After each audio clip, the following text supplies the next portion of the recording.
Bonjour et bienvenue dans cette nouvelle vidéo, j'espère que tu vas bien. Je sais, ça fait longtemps, mais pour ma défense, cette fin d'année a été riche en émotions et riche en remise en question pour moi. Mais je suis de retour et d'ailleurs je te souhaite une très belle année 2022 et j'espère que tu vas réussir tout ce que tu as prévu d'entreprendre cette année. Aujourd'hui, on va parler du Sissy Squat, l'un de mes mouvements préférés en ce moment. Tout simplement parce que déjà il est hyper stylé et en plus il est hyper complet, il permet de travailler sur plusieurs qualités physiques en simultané. On le verra d'ailleurs dans la suite de la vidéo. Dans un premier temps, on va voir qu'est-ce que le Sissy Squat. Ensuite, on verra comment le réaliser.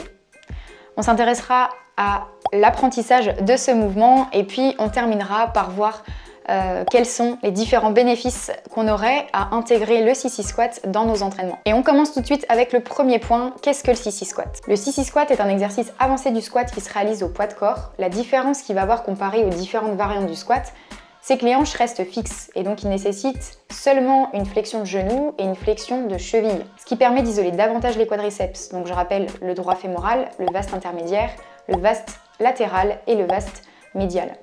Secondairement, les muscles fessiers, ischio-jambiers et mollets sont sollicités et permettent de garder l'équilibre et à rester en gainage. Ils nécessitent également d'avoir une bonne mobilité et une bonne stabilité de genou. En ce qui concerne l'exécution, il se réalise debout sur les pointes de pied. Le but est de pousser les hanches en avant en contractant les muscles fessiers, de fléchir les genoux en se penchant en arrière. Les genoux et les épaules doivent être alignés. Et une fois que les genoux ont touché le sol, il suffit de remonter en poussant sur les pointes de pied, en contractant les quadriceps et les fessiers pour maintenir l'extension de hanche jusqu'à revenir à position initiale. Maintenant qu'on vient de voir qu'est-ce qu'étaient les Sissy Squats et quels muscles ce mouvement sollicitait, on va s'intéresser forcément aux exercices qui vont nous permettre de progresser. Avant d'apprendre ce mouvement, il faut s'assurer d'avoir une bonne mobilité de genoux et donc idéalement être à l'aise dans ces deux positions, donc en squat profond ou alors à genoux, les fesses sur les talons.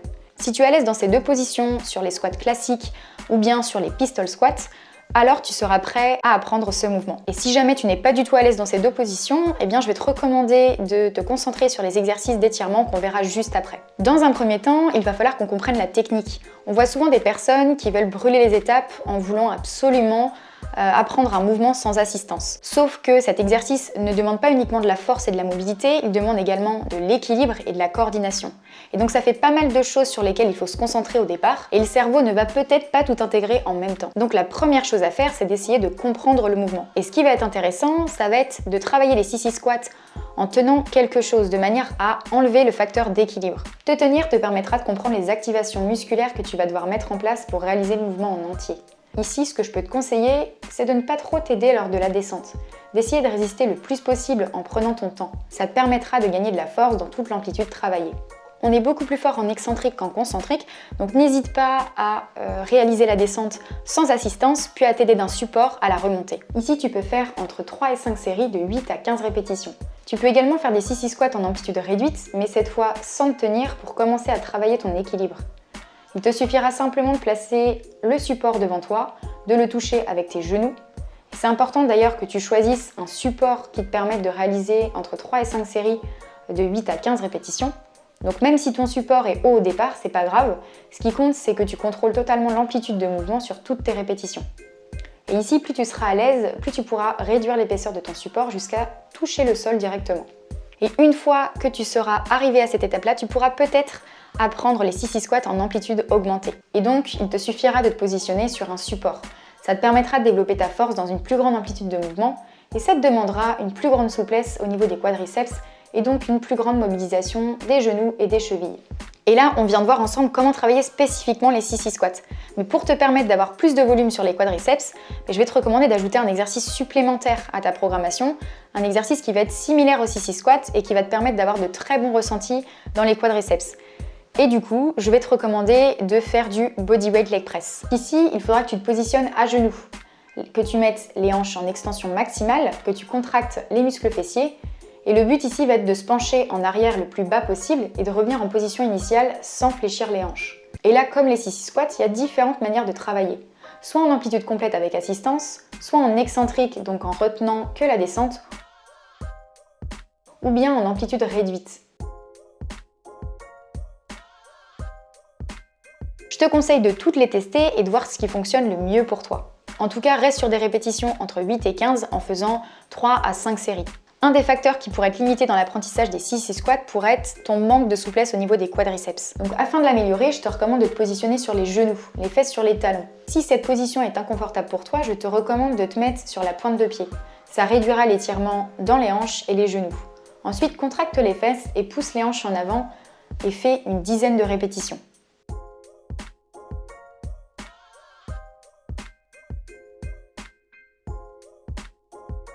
Ensuite, tu pourras tenir la position entre 15 à 30 secondes en ayant les fesses sur les talons. N'hésite pas à augmenter le temps passé dans la position au fil des séances. Et je te recommande de faire entre 3 et 5 séries. Ce qui pourrait être intéressant aussi, c'est de mettre un oreiller ou quelque chose de mou mais plus ou moins épais en dessous tes fesses et tes ischios, de manière à réduire l'amplitude. Choisis quelque chose qui te permet de ressentir de l'inconfort dans la limite du raisonnable. Fais une dizaine de répétitions en poussant les hanches en avant, puis en essayant de toucher l'oreiller avec tes fesses. Termine en tenant la position jusqu'à 30 secondes, les fesses sur l'oreiller. Plus tu pratiqueras, plus tu seras à l'aise et plus tu pourras réduire l'épaisseur du coussin jusqu'à te retrouver les fesses sur les talons. Mais surtout, ne t'obstine pas à vouloir rester dans une position très inconfortable. Si ça fait très mal, alors réduis ton amplitude de mouvement, passe du temps dans la position et tu pourras augmenter l'amplitude quand tu seras prêt. Puis lorsque tu seras à l'aise, les fesses sur les talons, tu pourras augmenter l'étirement dans les quadriceps en te penchant progressivement en arrière, de manière à rapprocher ton dos du sol. Et bien sûr, il faudra que tu augmentes ton temps passé dans la position pour progresser. Tu peux faire ces exercices sous forme d'enchaînement en positionnant accroupi, en poussant les hanches en avant de manière à toucher les genoux au sol, puis à revenir en position initiale. Et tu peux te positionner en squat profond à la fin de l'enchaînement. Si jamais tu as du mal avec l'enchaînement, eh bien n'hésite pas à positionner tes mains au sol.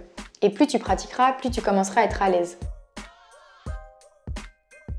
D'ailleurs, je te recommande de faire de la mobilité avant chaque entraînement. Ça va te permettre d'avoir une plus grande amplitude de mouvement et tu vas être plus à l'aise pendant tes entraînements. Moi, c'est ce que je fais depuis des années. Je fais énormément de mobilité. Enfin, je fais tout le temps de la mobilité avant mes séances et même pendant mes jours de repos, de manière à toujours être en mouvement. Et comme ça, mon corps maintenant est habitué au mouvement. Je suis habituée à passer de certaines positions à d'autres, tout simplement parce que j'ai habitué mon corps à le faire. Donc plus tu vas pratiquer, plus tu vas devenir à l'aise. C'est obligé. J'avais fait une petite vidéo routine mobilité, je te la mets juste en haut pour que tu puisses la faire avant chaque séance, ça va beaucoup t'aider. Maintenant qu'on a vu ensemble les exercices sur lesquels il fallait qu'on se concentre pour progresser sur les sissy squats, on va pouvoir voir quels sont les nombreux avantages qu'on aurait à réaliser ce mouvement. Premier avantage, ça te permettra de renforcer tes articulations en travaillant sur ta force et ta mobilité. On entend souvent que faire des sissy squats est mauvais pour nos articulations et dangereux pour nos genoux. Sauf qu'il n'existe pas de mouvement dangereux tant que ces mouvements sont réalisés de manière contrôlée. Si tu as une bonne mobilité, une bonne stabilité, que tes genoux se portent bien, que tu réalises ces mouvements de manière contrôlée, que tu ne brûles pas d'étapes dans ton apprentissage, il n'y a aucune raison que tu abîmes tes articulations. Ce ne sont pas les mouvements qui sont dangereux, c'est plutôt la manière dont on s'entraîne qui peut nous porter préjudice. Par exemple, si tu ajoutes de la charge trop rapidement sur un exercice que tu ne contrôles pas, que tu ne maîtrises pas ou tu n'es pas à l'aise et que tu te blesses, eh bien ça ne voudra pas dire que cet exercice est dangereux, ça voudra simplement dire que tu es allé trop vite. De la même manière, si jamais tu as des problèmes de genoux, et que tu te mets à faire un exercice trop intense, un exercice de force que tu ne connais pas, que tu ne maîtrises pas, eh bien oui, forcément, tu auras des risques importants d'aggraver la situation. Mais finalement, ça reste logique. Donc retiens bien que cet exercice et même tous les autres exercices ne sont pas dangereux, tout dépend de la manière dont tu vas les utiliser, tout dépend de toi et de ton passé sportif. Deuxième avantage, c'est l'un des meilleurs exercices pour développer ses quadriceps. Et c'est d'ailleurs l'un des seuls qui permet de les renforcer dans une aussi grande amplitude de mouvement. Troisième avantage, on a vu plus haut que c'était un exercice qui permettait de travailler sur son équilibre, sa coordination, sa mobilité et sa force. Et ça fait quand même pas mal de qualité physique en un seul et même mouvement, c'est plutôt avantageux. Quatrième avantage, c'est l'une des seules variantes de squat qui nécessite aucune flexion de hanche, donc qui nécessite uniquement une flexion de genou et une flexion de cheville, et donc qui permet d'isoler davantage les quadriceps. Donc pour toutes les personnes qui ont du mal à recruter leurs quadriceps, qui ont du mal à avoir des bons ressentis à ce niveau-là, qui ont du mal à les développer tout simplement, et qui ont tendance à prendre plus des fessiers et des ischio-jambiers, et j'en fais partie, eh bien vous allez trouver cet exercice révolutionnaire, vraiment, parce qu'on a de très bons ressentis sur les quadriceps,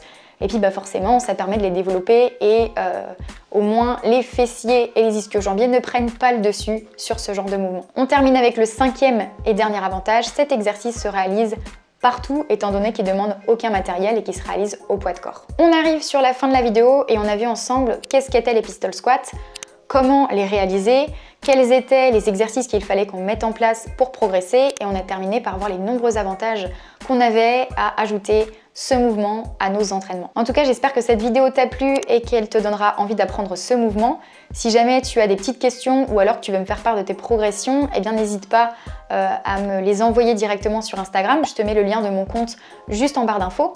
Si t'es pas abonné, eh bien je t'invite à le faire. Je partage mon évolution, l'évolution de mes élèves et donc des conseils sur l'entraînement. Je te mets également le lien de mon site internet si tu veux que je te coach en ligne ou en réel. Et puis, je te dis à très bientôt dans une prochaine vidéo. Je te souhaite bon courage pour les entraînements et les étirements et à très vite.